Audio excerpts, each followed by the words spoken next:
Bismillahirrahmanirrahim. Assalamualaikum warahmatullahi wabarakatuh. Alhamdulillahirabbil alamin wa bihi nasta'in ala umuri dunya waddin.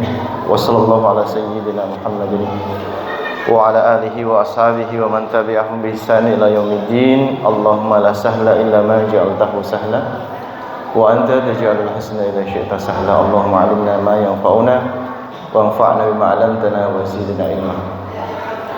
Alhamdulillah, Bapak Ibu semua sehat ya. Alhamdulillah, mudah-mudahan pertemuan yang barokah menyaksikan penampilan putra-putri jenengan semua. Dan juga ada satu hal yang tadi saya cerita dengan beberapa teman, tadi juga dengan Pak Sur ya. Rasanya sepertinya seumur hidup saya selama di Purwo Asri itu baru kali ini mendengar ibu-ibu menghafal Al-Quran. Masya Allah. Termasuk yang sudah sepuh budi, Masya Allah. Ini rasanya betul-betul Allah mudah-mudahan meridhoi kalau yang tua-tua, yang sudah berusia monopause, yang sudah lemah, yang sudah secara fisiknya lemah, secara kemampuan kecerdasannya sudah mulai lemah, tapi ternyata kalau Al-Quran yang dikaji, yang dipelajari, tidak ada kata lemah. Buktinya beliau-beliau kami lihat setiap hari Senin dan malam Jumat istiqomah meskipun hujan, meskipun ada yang sakit, meskipun Masya Allah. Dan ini mudah-mudahan menjadi keberkahan untuk desa Purwo Asri, Bapak Ibu, menjadi keberkahan kangge kita lan panjenengan semua. Tempat ini, desa ini, kota ini semoga Allah jaga, Allah lindungi, dan Allah jadikan sebagai tempat yang rahmatan lil alamin, adem, ayem, tentrem, kan seperti itu. Mudah-mudahan ini cita-cita bersama antara pemerintah daerah ya dengan para ulama dan juga dengan para tokoh masyarakat, saling memberikan kontribusinya yang terbaik untuk anak-anak kita, untuk ibu-ibu kita, dan juga untuk warga masyarakat kita. Bapak Ibu sekalian yang ada di tangan jenengan, ya ini sebenarnya hanya oret-oretan saja, karena kalau materi itu tidak dicoret-coret kok sepertinya enggak, kurang maksimal. Tapi sebenarnya coretan ini mungkin bagi yang mohon maaf yang jenengan penglihatannya kurang maksimal, mungkin bingung wah ini gimana maksudnya. Makanya ini semoga bisa kita kaji malam ini sampai selesai insyaallah. Nggih. Alit-alit lah ini. Semoga tidak mengurangi semangat lah ini. Nggih. Nggih, makanya ini tadi nggih sudah berpikir seperti itu. Nanti yang sepuh-sepuh gimana bacanya ini ya. Nggih. Ini adalah kajian kita karena melihat bapak-bapak, ibu-ibu juga melihat anak-anak ini sudah mulai dewasa, sudah mulai beranjak umurnya, sudah mulai mereka ini terbentuk dari karakter pergaulannya, dari karakter komunikasinya, dari karakter sosialnya, itu sudah mulai beranjak dewasa. Karena di sini memang ada anak-anak yang itu sudah berusia SMA, bahkan yang masih tetap mengaji, tetap belajar Al-Quran di sini. Nah ini padahal SMA ini tentunya sudah lewat di usia ini. Maka sebelum itu kita tidak ingin kecolongan yang kedua kalinya. Maka materi ini memang urgen atau memang penting yang harus kita sampaikan, yang berkaitan dengan bagaimana sih kita mempersiapkan anak-anak kita menghadapi usia balik, biar ketika balik itu setidaknya mereka mengatakan saya punya ayah terbaik, saya punya ibu terbaik, saya punya orang tua terbaik yang sudah memberikan kontribusi terbaiknya. Kenapa Bapak Ibu? Karena di dalam konsep Islam itu namanya, kalau yang disebut dengan ibu itu adalah madrasatul ula lil abna. Madrasatul ula lil abna disebut sebagai tempat atau taman pendidikan yang pertama untuk anak-anak kita itu bukan bapak, tapi adalah yaitu ibu. Makanya jasanya begitu sangat besar, jasa yang begitu besar. Dan nanti bapak itu melanjutkan di sini maksudnya memberikan penguatan. Makanya kalau misalkan ibunya sudah paham konsepnya, maka bapaknya mendampingi konsep tersebut, memberikan support, memberikan perlindungan, memberikan dukungan kepada ibu. Jadi bukan sebaliknya seperti itu. Yang pertama, poin yang pertama, Pak. Di sini kita kaji sebelum balik. Ya, sebelum balik anak itu akan melewati usia tamyiz namanya. Ya, jadi sebelum usia balik, Pak, namanya usia tamyiz. Yang berarti memilih. Jadi anak itu nanti ketika dari kecil akan naik, ya akan beranjak, maka anak tersebut yang pertama ini, Pak, belum bisa memilih mana baik, mana buruk, mana kanan, mana kiri, mana depan, mana belakang. Mungkin kalau kita suruh untuk beli gula, dia belinya garam gitu, Pak. Suruh beli gula, belinya garam. Ya, dalam kasus ini saya pernah apa namanya, Pak, ini disindir oleh guru kami, Syekh Allamah Ali Salim Bukair. Ya, ketika kami pertama kali belajar itu, ya, kami menulis, ya, namanya belajar. Guru menjelaskan, saya menulis, mentaklik namanya, mentaklik pelajaran dari guru, terus seperti itu. Ya, ternyata apa yang saya pahami itu berbeda dengan yang disampaikan guru, Pak.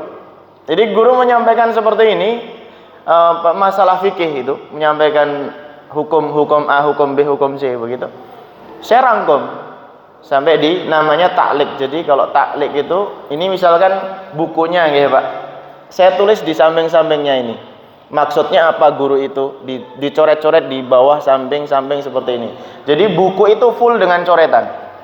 Nah, suatu saat ketika saya sudah beranjak mungkin sekitar 3 tahun saya meninggalkan pelajaran itu, kemudian ada seorang teman, ini orang Yaman, menanyakan, kamu dulu pernah belajar kitab ini, nama kitabnya Al-Yaqut An-Nafis. Ini kitab fikih yang sudah lumayan agak berat untuk dipelajari. Kemudian setelah itu apa, Pak?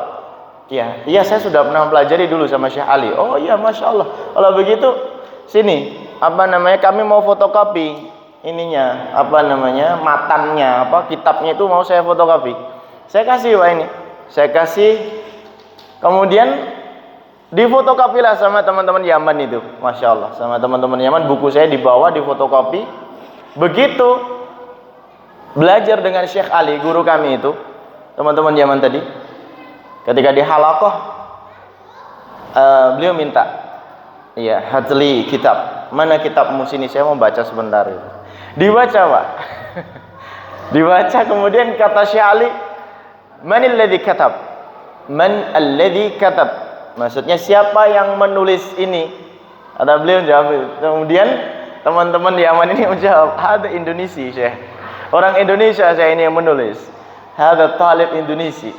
Jawab talib Indonesia, kata beliau. Kemudian Syekh Ali bilang, ini seperti anak yang baru mumayyiz, kata beliau.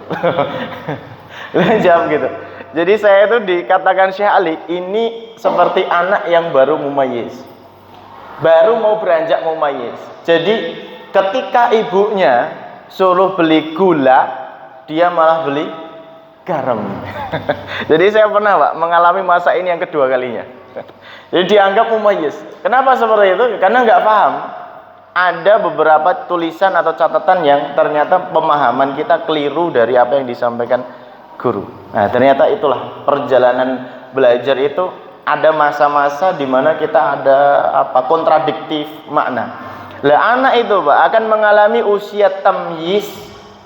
Tamyiz itu anak mulai bisa memilah. Berarti kalau sudah bisa memilih, berarti nanti memilah mana teman yang baik, yang digauli, yang ditemenin, kemudian mana yang bermanfaat, mana yang tidak bermanfaat. Ya, fa'alhamaha fujuraha wa taqwaha. Allah menyampaikan seperti itu karena tidak ada pilihan lain. Kita hidup di dunia ini hanya 2 saja, fujur atau takwa. Fujur itu perbuatan-perbuatan yang celah, atau kita memilih perbuatan yang takwa. Nah, anak itu Di mana, Pak? Apa namanya? Konsentrasi atau perkembangannya di lingkungan fujur atau di lingkungan takwa? Maksudnya lingkungan fujur itu ya tadi banyak pergaulan-pergaulan yang bebas yang tidak bisa kita kendalikan, atau setengah-setengah, ya kadang ya takwa, kadang ya fujur, ya, atau full di takwa. Nah ini anak sudah bisa memilih aslinya, Pak. Sudah bisa memilih antara dua lingkungan ini. Makanya kalau jenengan bisa sebelum usia balik itu memberikan bekal menjadi ayah terbaik, menjadi ibu terbaik, sampai di usia balik ternyata anak-anak kita berhasil masuk di lingkungan takwa, Masya Allah, ini merupakan nikmat Allah yang paling besar. Tapi kalau belum, apakah kemudian kita sebagai orang tua menyerah? Tidak. Makanya ini ada kajian berikutnya, Pak. Ada nomor 2, poin yang nomor 2, diajarkan dengan urusan agama lebih dalam. Apa sih urusan agama yang lebih dalam? Yang paling penting dan yang paling pokok adalah dicek, Pak. Dicek apanya? Dicek yang poin ketiga, muru abna'akum bis-sholati lisab'in. Jadi ketika anak itu sudah mulai, oh ini kayaknya anak saya mulai cenderung atau mulai ke arah sesuatu yang negatif, kemudian dicek kedua, ketika umur 7 tahun ini misalkan, sudah 7 tahun, dicek yang kedua, kok sholatnya sudah kadang aktif, kadang enggak, kadang jamaah. Kalau jamaah masih luar biasa, Pak, ini jamaah, mau ke masjid, mau ke pondok, mau ikut abiknya, bapaknya untuk sholat Jumat, untuk kemana saja, itu bagus. Nah tapi kalau usia 7 tahun kemudian belum ada tanda-tanda ini, Pak, mohon maaf, belum ada tanda-tanda ini, mau sholat di rumah juga enggak, di sekolah ditanya, nak kamu sholat di sekolah apa enggak? Waduh, di sekolah sibuk, di rumah juga sibuk, usia 7 tahun. Maka berikutnya apa? Wadribuhum alaihi li'ashri.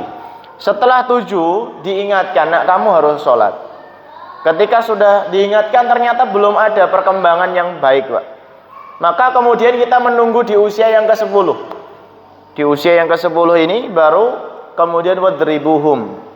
Wadrib di sini maksudnya dipukul, tapi pukulan yang mendidik, bukan pukulan yang menyiksa. Dipukul dengan pukulan yang mendidik, ayo kamu sholat. Ya, sholatnya ini bukan kemudian wis kamu sholat terus di masjid, tidak harus, Pak. Ya, yang penting kamu sholat dulu di rumah, di sekolah, gitu, atau bersama dengan masyarakat di mana saja kamu ingin sholat. Yang penting sholat atau disik, atau yang penting di mana kamu itu mendengar azan dan ingat waktu sholat, ya sholat toh. Istilahnya seperti itu. Tidak usah dipaksa ketika anak itu misalkan masih pengen menikmati belajarnya, terus kalau kita suruh sholat nanti malah marah dengan bapaknya. Ya pelan-pelan, Pak, pelan-pelan, bertahap. Tapi jangan ditinggal sholatnya ya, nggih, Pak. Nah begitu. Jadi bertahap, Pak, tidak serta-merta, karena memang untuk masalah ini, masalah sholat ini penting. Terkadang juga mungkin baru sadar di usia 15 tahun, Masya Allah. Nanti makanya kita kaji di usia 15 tahun ini baru seperti apa konteksnya. Jadi kita tidak boleh putus asa untuk mengingatkan anak kita bagaimana mengenal ibadah sholat. Itu yang paling pertama. Yang dimaksud di poin yang kedua, diajarkan dengan urusan agama yang lebih dalam, maksudnya sholat. Sholat, kemudian ya kalau lebih seperti anak-anak TPA di sini, Pak, bisa membaca Al-Quran, bisa menghafal doa-doa pendek, lah itu poin plus. Poin plus. Itu sudah prestasi yang mendasar. Nggih. Wadribuhum 'alaiha li'ashrin wa farriqu bainahum fil madaji. Nah, ketika kita punya anak putra dan putri di usia 10 tahun ini, Rasulullah meminta kita untuk dipisah, Pak. Untuk dipisah tempat tidurnya. 10 tahun ya. Nek 7 tahun itu enggak apa-apa, tidur bareng ya. Dalam artian bapak, ibu, anak jejer satu tempat, enggak apa-apa. Tapi kalau sudah 10 tahun harus dipisah. Harus dipisah, nggih. Jadi kalau sudah 10 tahun antara anak putra dan putri, kakak dan adik harus dipisah. Ya, Azam belum 10 kan, Mas Agus? Azam belum 10 toh? Pas 10 tahun ya sudah. Berarti 10 tahun harus mulai dipisah. Iya. Karena khawatir nanti ketika bapaknya tidur pakai sarung, ya terlihat sesuatunya, Pak. Ini bahaya, Mas. Jadi ternyata disebutkan oleh para ulama begitu. Karena kita tidak sadar, karena namanya keluarga dan di rumah. Rumah itu aurat kita. Maksudnya kalau kita sudah masuk rumah itu kan semua aurat terlihat, apa saja auratnya berterbangan begitu. Dan makanya ini harus dijaga. Harus dijaga, dipisah kamarnya, tempat tidurnya, supaya tidak terjadi permasalahan dengan syahwatnya. Karena memang hari ini luar biasa, Bapak Ibu, informasi yang kami dapat itu hubungan ya kakak beradik laki-laki dengan perempuan itu sudah nggak terhitung jumlahnya. Ya gara-gara tadi komunikasi tadi. Padahal aslinya kakak beradik ini kan mahram. Yang kalau mahram itu dalam pembahasan fikih itu boleh melihat kecuali surah warubah. Maknanya apa?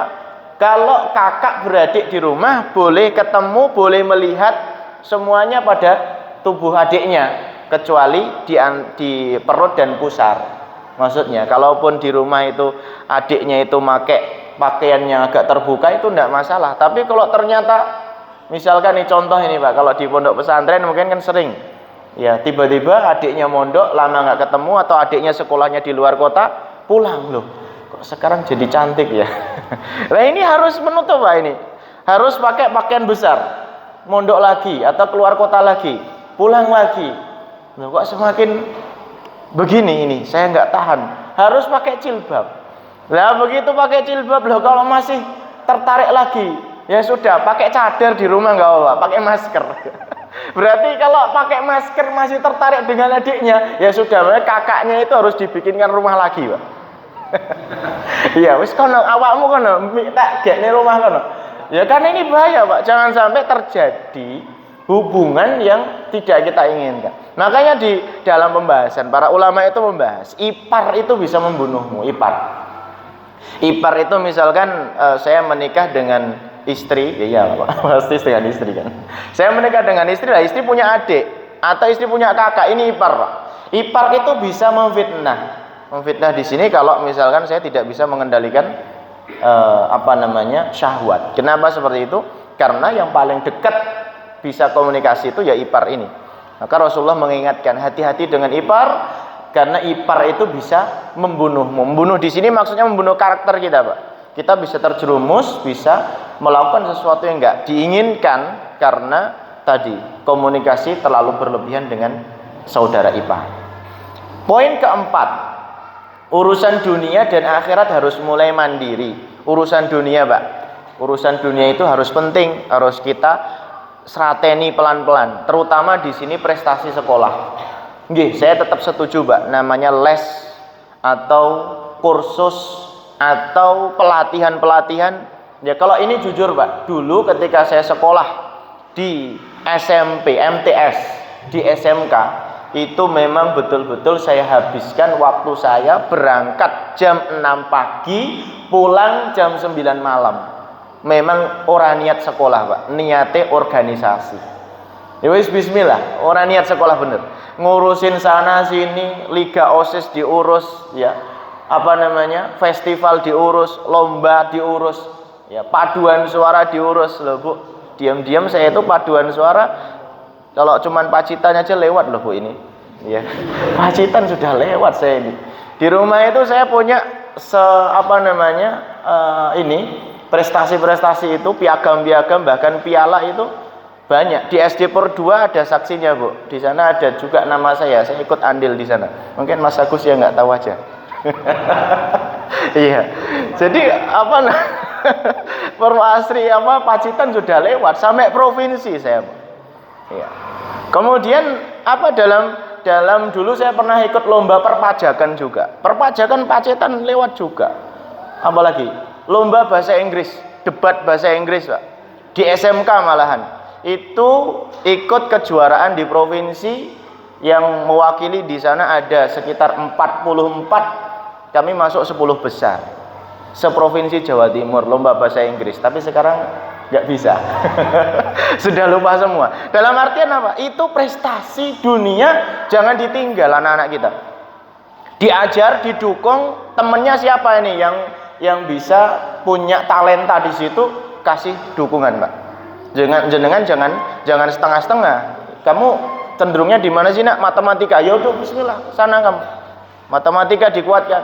Teknik sipil, Pak. Ya udah, sana teknik sipil gitu. Ya, saya cenderungnya ke arsitek, Pak. Ya sudah, arsitek. Saya cenderungnya kok kelihatannya pengen jadi petugas KUA, Pak. Ya udah, bismillah, Pak. Ojo pengen jadi KUA lah, ngomudin awakmu ya. Ya enggak apa-apa gitu loh, Pak. Ya hari ini petugas KUA butuh SDM, Pak. Gitu loh. Jadi apa yang menjadi kecenderungan anak dalam urusan ini jangan sampai kita batasi. Enggak apa-apa. Karena anak ketika sudah kita dukung, mereka akan semangat. Ya. Kemudian yang kedua untuk urusan agama, dunia dan akhirat harus mulai mandiri tadi. Ya kalau bisa anak itu wudhu sudah bisa sendiri. Kemudian ya kalau misalkan mimpi basah ya sudah bisa mandi sendiri. Jangan-jangan sudah mimpi basah tapi nggak paham kalau ini sedang mimpi basah. Atau misalkan seorang anak perempuan yang sudah mulai haid nggak paham ini darah haid apa bukan.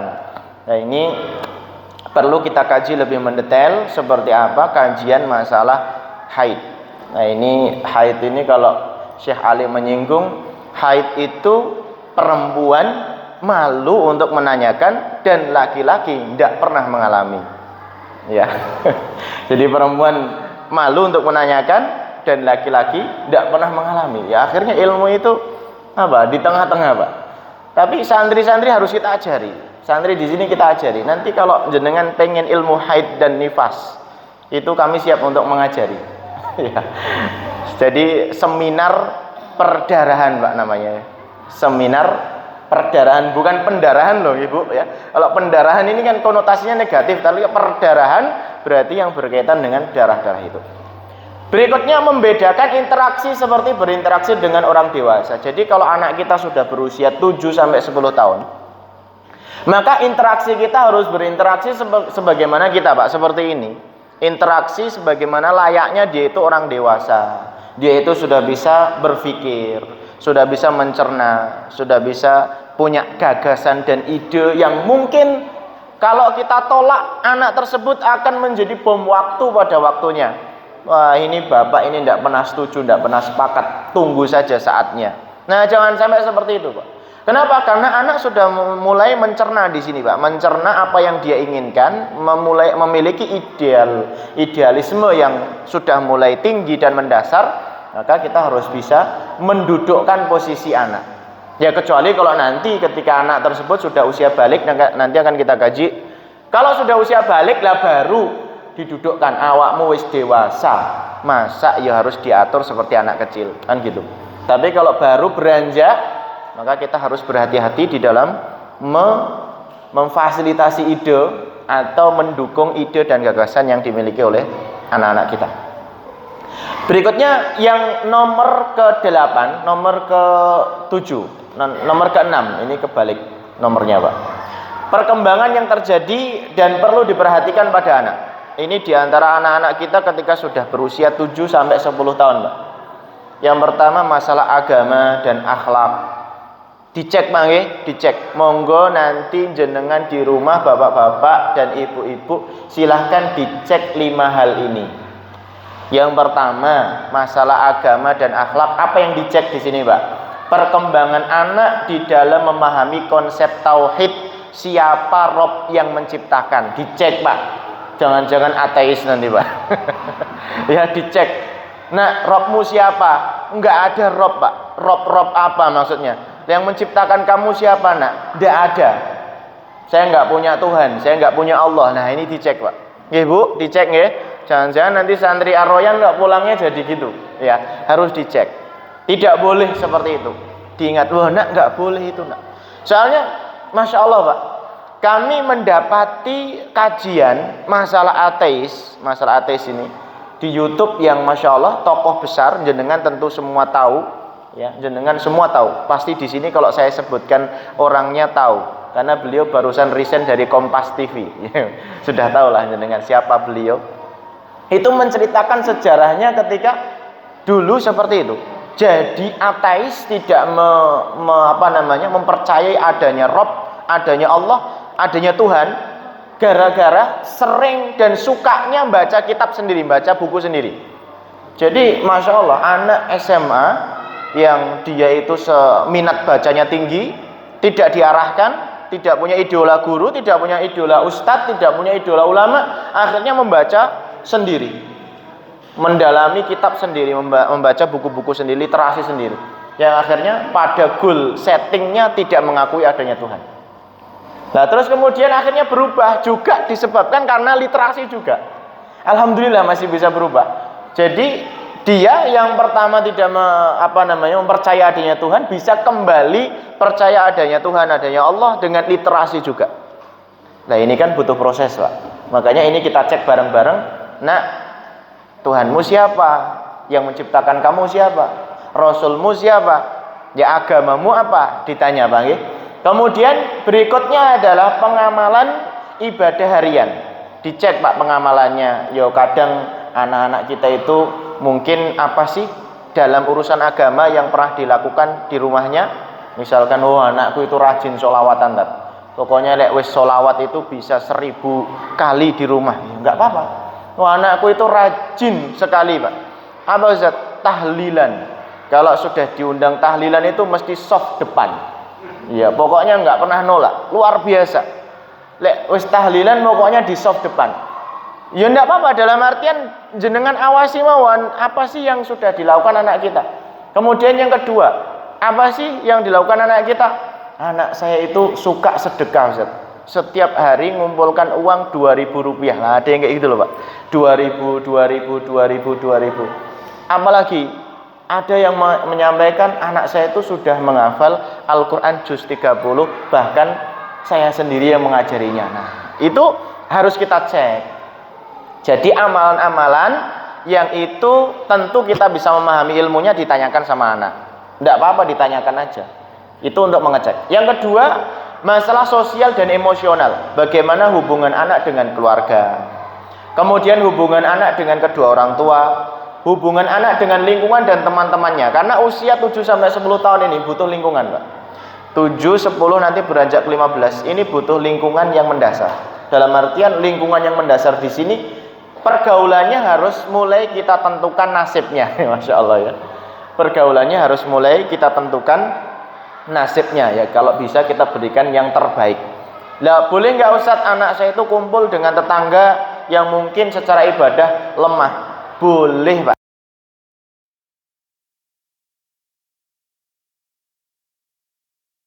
Pengaruhi. Pak boleh nggak saya main dengan teman-teman ini Pak? Kayak gini loh tapi Pak, ini nongkrong, main HP, ngegame dan lain sebagainya. Bahkan ada sekarang judi online dan lain sebagainya. Nggak apa nak, tapi kamu mempengaruhi di sana ya. Mempengaruhinya gimana Pak? Ya mempengaruhi itu ada dua kemungkinan Pak. Mempengaruhi ngajak ke level yang lebih tinggi. yang pertama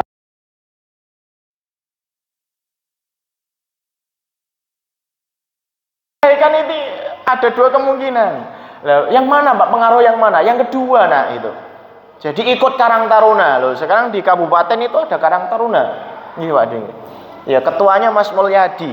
Bisa daftar lewat Mas Adit. Nah, ada anak-anak segini ini kalau diikutkan kegiatan-kegiatan positif, ikut Karang Taruna, ikut kegiatan dusun juga ada Karang Tarunanya. Mungkin desa juga ada Karang Tarunanya. Kegiatan-kegiatan positif yang ada di lingkungan masyarakat itu baik Pak. Ikut bikin lapangan voli, ikut lomba voli, ikut agenda-agenda yang di situ sifatnya kegiatan yang sangat positif yang bisa membuat dia kreatif, itu dukung 100%. Kalau minta sangu kasih 2 kali lipat. Nah, begitu. Kalau nongkrong sangunya berapa? Yo. Sangunya ya kono karepmu. Tapi lek Pak arep voli ya hanya gitu Mas Dian ya, bensinnya, pulsane gitu, enggak apa-apa. Jadi yang penting bagaimana kita bisa meminimalisir anak supaya kecenderungannya lebih kepada kegiatan positif. Ini penting, poin kedua. Yang ketiga adalah kognitif. Kognitif itu penting, yang kita harus mulai bangun adalah cara berpikir anak, perkembangan kedewasaan anak. Lah ini nanti bibit-bibit pemimpin. Ya, di sini ada Pak Kasun, Mas Aris, Masya Allah. Nah, seperti itu. Jadi maksudnya apa? Kita butuh bibit-bibit pemimpin. Ya, dalam artian apa? Ya harus ada yang bisa melanjutkan kader-kader bangsa ini, ya harus ada. Dalam artian selanjutnya siapa, berikutnya siapa, yang memimpin selanjutnya siapa. Anak-anak ini harus kita siapkan. Harus kita siapkan kader-kader yang ada di Desa Purwasri, yang ada di Dusun Padi, yang ada di Dusun Gunung Cile, yang ada di Dusun Purwosari, dan seterusnya. Ini kedewasaan anak harus coba kita mulai tingkatkan dengan berbagai bentuk agenda. Contoh Pak, seperti di sini kegiatan kemarin itu salah satu event saja, salah satu event untuk mendewasakan anak, salah satunya. Kemudian yang dipraktekkan di sini, anak-anak itu kita kasih kepercayaan untuk apa? Ngajari adik-adiknya. Jadi anak-anak itu yang dewasa-dewasa Pak, itu sudah kita kasih kepercayaan untuk ngajari adik-adiknya bagaimana mereka bisa edukatif dengan adik-adiknya, ya meskipun belum bisa maksimal. Itu kan proses Pak, kedewasaan itu proses. Kenapa? Karena dewasa itu susah kalau hanya teori. Dewasa itu butuh pengalaman atau butuh perjalanan yang panjang seseorang bisa menjadi dewasa. Maka itu butuh bantuan panjenengan semua dan juga para guru ngaji. Berikutnya yang keempat adalah bahasa. Ini bahasa, ini kelemahan saya Pak, yang sampai hari ini saya belum bisa bahasa Jawa dengan baik. Ini masalah besar ini sebenarnya, karena di Jawa nggak bisa bahasa Jawa dan bahasa Indonesia juga nggak fasih. Iya, kalau bahasa Arab nggak mungkin. Jadi luar biasa ini Pak, bahasa komunikasi. Ya paling tidak kita nggak ngomong sembarangan, begitulah, bahasanya diatur. Makanya ini dalam menjelaskan bahasa ini saya kurang begitu menguasai karena bahasa Jawanya lemah. Ya, bagaimana perkembangan komunikasi anak dengan bahasa. Tapi kalau kita ngomong bahasa Indonesia paling tidak bisa difahami. Perkembangan fisik. Yang kelima, jenengan bisa cek perkembangan fisik anak dari yang sebelumnya belum memiliki istilahnya sensitivitas. Yang pertama fisiknya masih lemah, sekarang sudah mulai punya kekuatan, sudah bisa berlari, sudah bisa ya bertingkah laku yang lebih banyak. Itu tentu kita semua sebagai orang tua bisa memahami masalah perkembangan fisik. Nah, Bapak Ibu sekalian, kita masuk kepada materi fikih yang ini akan menutup kajian kita. Tanda-tanda balik pada anak laki-laki dan perempuan. Nah, niki yang menjadi fokus kajian kita.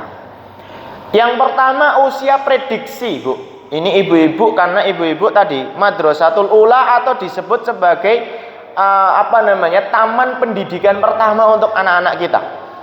Ya, usia prediksi balik pada anak yang berumur 9 tahun. Jadi usia 7 tadi kita diminta oleh Rasulullah untuk mengingatkan anak untuk berbuat kebaikan, untuk mau sholat, diingatkan. Kalau usia 9 tahun, ini namanya usia prediksi balik, baru diprediksikan. Monggo jenengan lihat jenengan lihat usia anak panjenengan semua sampai di angka berapa sekarang. Kalau sudah 9 tahun, ini baru diprediksikan anak tersebut balik. Kemudian tanda berikutnya apa? Mimpi basah dan keluarnya air mani bagi anak laki-laki dan perempuan. Jadi 9 tahun itu bisa diprediksi mimpi basah, nggih, Azam. Bisa diprediksi mimpi basah atau keluarnya air mani. Ya, itu udah sunat apa belum, Mas? Gitu. Belum sunat. Kalau belum sunat ini kemungkinan kecil, Mas. Ya. Jadi antara dua itu, masalahnya kalau kebiasaan kita itu beda dengan orang Arab, Mas. Kalau orang Arab itu pas waktu akikoan itu biasanya sudah disunat. Ya, kalau kita kan pas mau nikahan baru sunat gitu. Loh, kamu sunatnya usia berapa? Loh, saya sunatnya SMP, Masya Allah. Lah SMP wis waktunya nikah kok baru sunat, lah itu bedanya. Kalau di Arab itu begitu, Bu. Jadi usia 7 hari itu langsung dipotong. Makanya rata-rata wajahnya orang Arab itu lebih dewasa daripada orang Indonesia. Makanya ketika saya di sana itu ditanya, usia kamu berapa? Usia saya 28 tahun. 28 kata dia, Masya Allah, 28 tahun belum nikah itu. Loh, saya kan masih di sini, nggak mungkin saya nikah. Kamu usia berapa? Saya 20 tahun, 18 tahun itu udah Masya Allah Pak, sepuh-sepuh gitu. Modelnya itu sudah tua, jadi apa namanya, usia muda berwajah tua, kan mending kita nih Pak. Ya wajah tua tapi usianya muda. Gimana ini? Wajah muda tapi usianya tua. Ala kulli hal. Itu jadi penting. Kemudian yang kedua, haid. Khusus untuk perempuan. Jadi 9 tahun ini bisa diprediksi kalau laki-laki sudah mulai keluar maninya atau apa namanya, mimpi basah, kalau perempuan sudah haid. Nah, ini 9 tahun kok bisa haid. Nah, ini dia kajiannya. Tanda keluarnya air mani yang pertama memiliki sifat hentakan. Jadi ada sifat hentakan beda dengan air kencing. Karena yang keluar dari, mohon maaf ini karena ini majelis yang mulia, tapi bagaimanapun ini kan harus kita kaji Pak, ini anak-anak kita semua. Yang pertama memiliki hentakan, yang kedua memiliki rasa kenikmatan ketika keluar, yang ketiga memiliki bau anyir ya. Kalau di Arab kita bisa menselaraskan baunya atau serupakan baunya dengan bau ini Pak, apa namanya, manggar kurma. Ya, kayak manggar kurma, persis manggar kurma. Kalau di Indonesia ini tadi kami nyari juga sulit. Ini di Indonesia apa ini? Kurma nggak ada gitu Pak ya. Kalau manggar degan ya beda gitu kan. Semuanya beda. Akhirnya kami menemukan seperti bau adonan tepung. Nah, ini tepungnya tadi saya juga tanya, ini segitiga biru apa segitiga permuda? Bingung juga. Soalnya kalau adonan tepung ini masih kognitif itu loh, masih banyak halnya gitu. Nah, nanti jenengan bisa temukan sendiri. Karena ada juga yang menyatakan baunya itu seperti bau bunga matahari. Nah, ini dia. Makanya wallahu a'lam bishawab. 9 tahun, okay? Bapak Ibu diperhatikan 9 tahun. Yang kedua, usia kepastian balik. Lah, ini pasti balik. Usia kepastian balik pada anak kita berumur 15 tahun.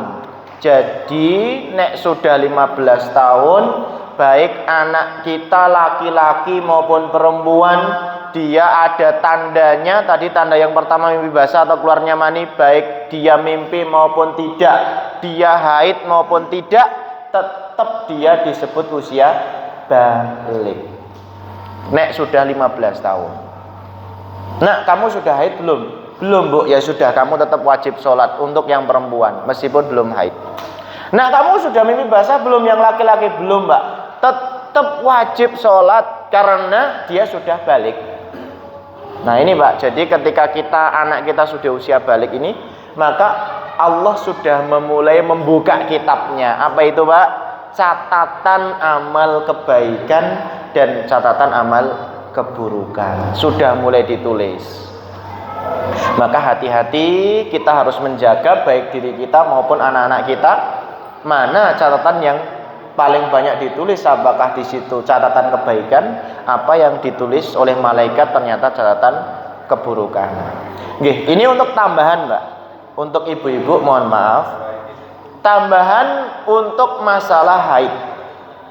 Jadi ketika anak ya putri-putri panjenengan yang usianya 9 tahun, 9 tahun pas ini Pak, atau 9 tahun, misalkan 8 tahun lebih, 9 tahun kurang 20 hari misalkan, kok keluar darah.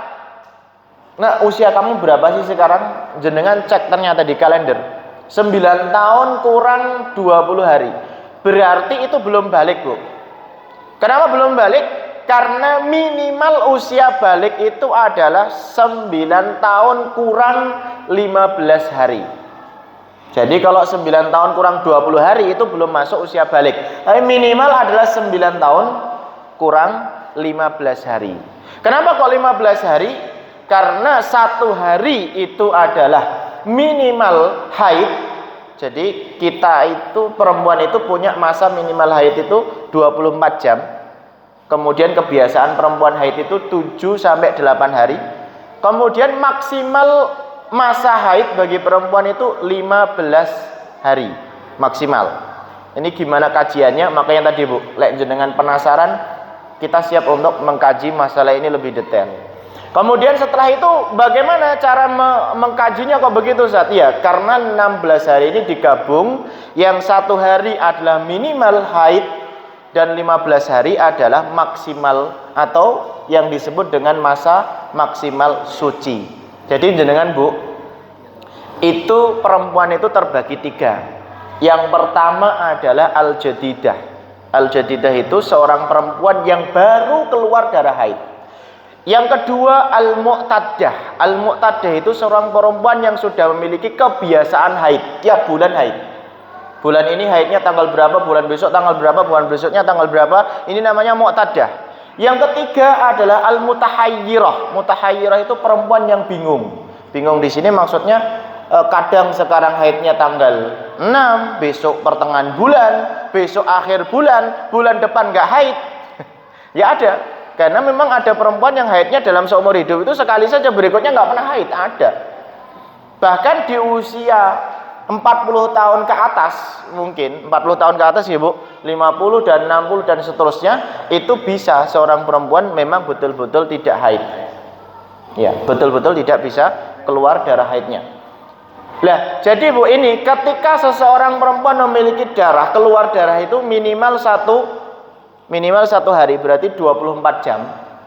Anak ini keluar darah haidnya 24 jam. 24 jam ini tidak harus 1 hari terus keluar terus menerus, tidak harus. Tapi bisa dibagi menjadi 7 hari atau bisa dibagi menjadi 8 hari sesuai dengan kebiasaannya, atau maksimal sampai 15 hari. Ini maksimal. Ya. Kalau ternyata anak ini benar, nak kamu benar ya, darah kamu sudah keluar selama 7 hari. Benar Pak, 7 hari benar keluar. Iya Bu, 7 hari keluar. Kemudian perharinya berapa? Ini anak kita yang baru haid loh. Ini kan tadi mempersiapkan anak usia balik ya Bu. Kemudian tadi yang hari ini berapa keluarnya? Maksudnya berapa lama? Ya kira-kira hari ini keluarnya 1 jam lah Bu. 1 jam sesuai dengan persentasi waktu. Dikumpulkan, jenengan kumpulkan. Hari pertama keluar, hari kedua bersih, hari ketiga keluar, hari keempat bersih, kelima bersih, keenam keluar. Nah ini dikumpulkan jumlahnya. Ketika dalam 7 sampai 8 hari, belum sampai 24 jam hitungan jamnya, maka jenengan lanjutkan sampai di hari berikutnya. Lanjut terus. Di hari ke-8, di hari ke-9, hari ke-10, hari ke-11. Kok ternyata dikumpulkan belum sampai 24 jam, lanjut terus sampai 14 dan 15. Sampai di hari ke-15 dikumpulkan, oh iya nak, kamu sudah 24 jam, bismillah, berarti kamu sudah balik. Tapi kalau sampai di 15 hari, oh nak, kamu belum sampai 24 jam, berarti darah istihadhah. Apa bedanya Bu, darah istihadhah dengan darah haid? Kalau darah haid itu adalah tabiiyah jibillah, harus keluar ala sabili sihah. Dia darah murni, darah sehat yang harus keluar dengan cara yang sehat, dengan cara yang normal. Karena tidak ada pembuaian di situ, tidak ada pembuaian. Kemudian kalau yang istihadhah, ini namanya darah penyakit atau darah sakit yang dia pun juga harus keluar. Berarti kalau anak kita istihadhah, dia itu masih dihukumi sebagaimana orang yang suci. Kita pun seperti itu. Maksudnya ibu-ibu pun kalau yang keluar darah istihadhah maka dihukumi seperti orang yang suci, wajib sholat, wajib puasa, wajib zakat. Ya zakat nggak disyaratkan suci Pak ya. Dalam keadaan junub pun bisa zakat. Maksudnya masih boleh masuk masjid, boleh megang mushaf, boleh baca mushaf, semuanya masih boleh. Ya. Kemudian berikutnya, kalau sudah ketemu, oh ya anakku ini sudah ketemu masa sucinya, oh sudah ketemu haidnya, berikutnya kita tunggu bulan depan. Bener Pak, bulan depan ternyata keluar darah lagi di bulan di pekan yang sama, misalkan sama-sama pekan pertama, alhamdulillah. Berarti anakku sekarang sudah menjadi perempuan yang mu'tadah, yang kebiasaan haidnya sudah tertib dan rutin. Buktinya di pekan pertama benar keluar. Setelah itu apa yang terjadi? Maka dia akan menemukan siklus. Ya saya misalkan haid ya 7 hari selesai. Berikutnya yang kita harus perhatikan pada anak kita, minimal usia haidnya atau masa haid. Ini agak lama sedikit Bang. Jadi minimal masa haid itu masa suci antara haid pertama dengan haid kedua itu 15 hari. Mohon maaf Bu, nek jenengan belum tahu, mudah-mudahan malam ini bisa mencerahkan. Jadi nek ibu-ibu sudah terbiasa haid, kemudian berhenti haidnya, setelah itu jenengan kan suci nih Bu, suci, maka minimal masa suci wajib 15 hari, 2 pekan lebih 1 hari. Jadi lek jenengan sekarang tanggal berapa sekarang? 26 ya? 26 kan? Tanggal 26 berarti dihitung mawon ke belakang sampai 15. Jangan 26 deh, agak susah matematikanya ini. Ya, tanggal 1 aja. Ya, misalkan tanggal 1 aja berarti tanggal 16. Berarti tanggal 2, 3, 4, 5, 6, 7, 8, 9, 10, 11, 12, 13, 14, 15, 16 jenengan tidak boleh keluar darah. Loh Ustadz, saya kok tanggal 13 keluar darah, ini gimana? Padahal jenengan kemarin bilang 15 hari. Berarti itu bukan darah haid Bu. Mohon maaf, itu bukan darah haid, itu namanya darah istihadah, darah sakit. Maka jenengan tetap wajib puasa, tetap wajib sholat, tetap wajib baca Al-Quran dan semuanya, meskipun keluar darah. Kenapa seperti itu? Ini disebut dengan permasalahan takmilatut tuhur, yang dimaknai menyempurnakan masa suci bagi seorang wanita. Nah ini yang jarang dipahami. Kami pernah ngisi kajian, ya kajian besar Bu. Kemudian ada ibu-ibu, Masya Allah banyak juga. Saya tanya, ya ini saya umum aja karena memang kajian umum dan ini masalah urgen. Saya tanya, Bu, ya jenengan tahu minimal masa haid berapa? Tahu Ustaz, 1 hari 1 malam, bagus. Kemudian kebiasaannya berapa? Tahu Ustaz, berapa? Ya 7 sampai 8 hari, bagus. Maksimalnya berapa? 15 hari Ustaz, bagus. Kemudian jenengan punya masa suci? Punya Ustaz. Maksimalnya berapa? Yo kalau keluar darah lagi. Nah ini Bu, berarti ada masalah. Selama ini yang dipahami oleh ibu-ibu adalah ketika dia haid, kemudian suci, keluar darah, langsung dinilai haid lagi. Langsung dipahami ini darah haid lagi, padahal ini bukan darah haid. Ini darah penyakit. Darah penyakit. Jadi, lah terus sampai kapan Ustaz? Lah nanti gimana kalau misalkan keluar 3 hari kemudian dilanjutkan? Ya enggak apa-apa. Jadi 3 hari itu keluar, tetap dihukumi suci, tambah hari keempat, kelima, keenam baru masuk darah haidnya.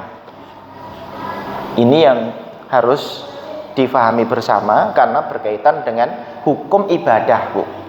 Termasuk untuk kita semua dan juga anak-anak harus paham mana di mana harus berhenti ibadah, mana harus start ibadah.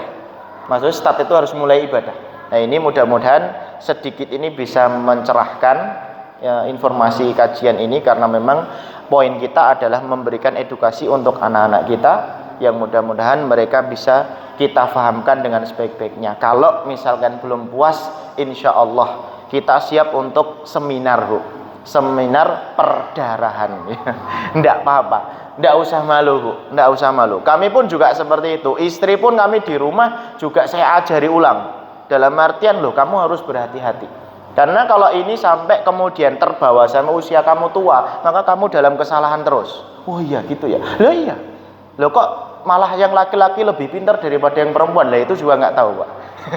Ini yang jadi permasalahan berikutnya ini. Oke, mungkin demikian yang bisa kami sampaikan. Mudah-mudahan ini bisa bermanfaat dan mudah-mudahan jenengan dan kita semua bisa kerjasama untuk mendidik anak kita menjadi anak yang soleh dan solehah. Allahumma amin. Rabbana atina fid dunya hasanah fil akhirati hasanah wa qina adzabannar. Alhamdulillahirabbil alamin wa akhiru da'wana assalamualaikum warahmatullahi wabarakatuh.